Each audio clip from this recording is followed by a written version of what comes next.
On va pas se mentir, 80% d'entre vous auront reconnu ce jingle. Et les 20% qui restent, on t'avoue.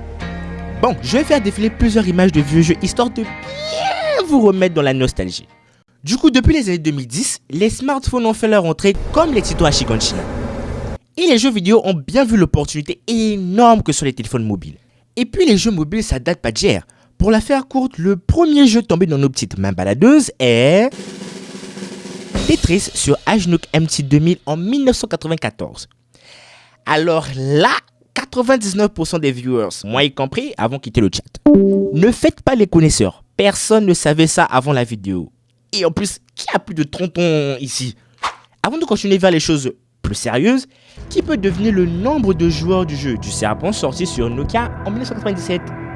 Petit A, 10 millions. Petit B, 350 millions. Petit C, 1 milliard. Petit D, plus que le nombre de bactéries dans ma salle de bain.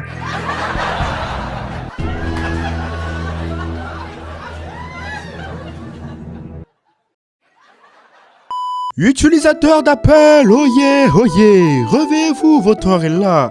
Le premier store dédié uniquement sur mobile était l'App Store en 2008.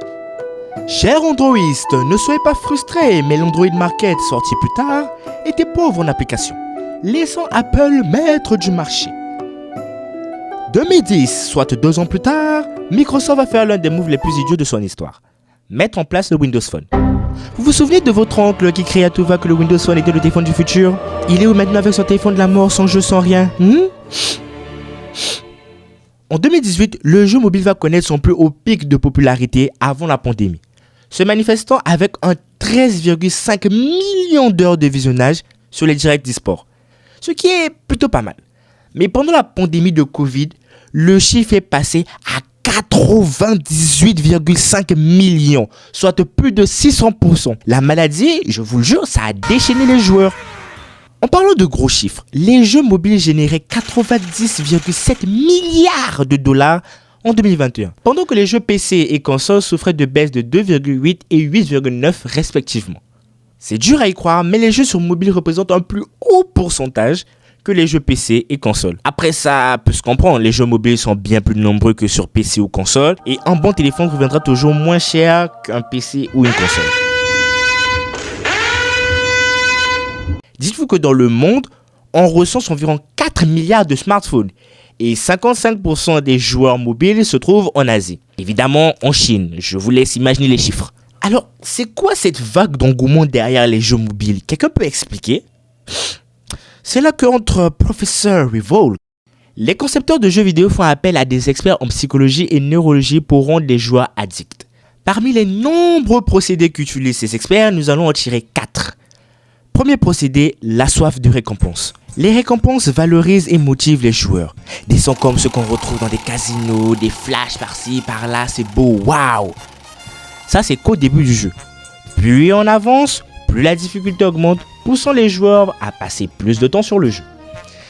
Des jeux créent un sentiment d'urgence avec des messages du genre « C'est une offre unique, es-tu certain de vouloir la rater ?»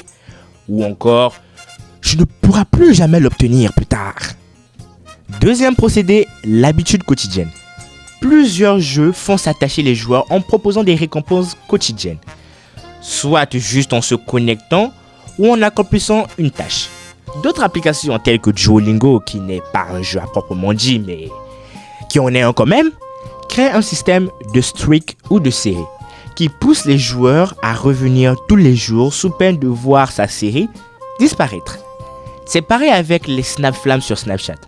Anyway, cette tactique permet de créer une habitude qui va s'ancrer dans le joueur. Troisième procédé, l'excitation du hasard. Plusieurs jeux accordent des récompenses de manière aléatoire. Je pense que vous avez tous reconnu de quel jeu je parle. Un jeu de foot. Une entreprise maudite. Bref, ça je laisse à Kokirax. Quand l'objet qu'on convoite dans le jeu est rare, les joueurs voudront tenter encore et encore pour être là au bon moment. Le pire, c'est que les jeux exposent ce qu'ils auraient pu gagner, ce qui pousse même le joueur à utiliser de l'argent réel, FIFA, pour avoir des récompenses que les autres n'ont pas, Fortnite. Et moi. Certains deviennent accros aux frissons du hasard et d'autres s'habituent au risque. Beaucoup de jeux bloquent temporairement la progression des joueurs, souvent par l'épuisement de leur point d'énergie.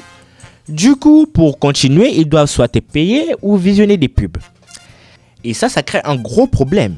Et oui, si le joueur est jeune, quel genre de pub pourrait tomber sur lui? Les jeunes ont du mal avec la frustration et cèdent facilement à la transaction. Ce qui peut faire mal au portefeuille des parents. Je suis pas parent encore, mais ça pue la merde. Depuis le début de la vidéo, j'encense, je réencense les jeux vidéo sur mobile.